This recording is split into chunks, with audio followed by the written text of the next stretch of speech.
The other, way that Danny talked about government is stepping into overreach and control is education. The Yeah. president was so proud of his universal education program, and he's proposing 4 more years. Joe, you feel very strongly about this.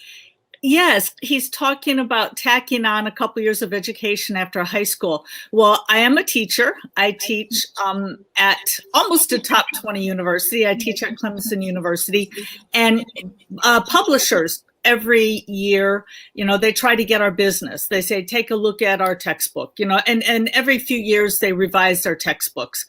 Pretty much every time I get a new textbook to evaluate before deciding whether or not to use it in my class or not, in the beginning, it will say, okay, we've gone down 3/4 of a grade, or we've gone down half a grade level for reading.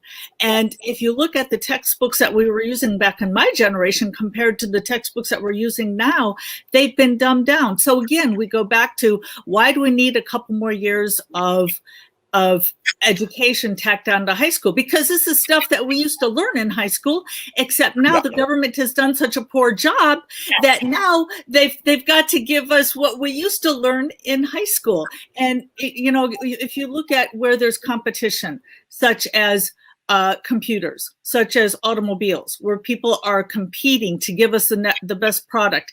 And then you look at education. We are still back in the Stone Ages with education because it's so overrun by government, you really can't have that innovation.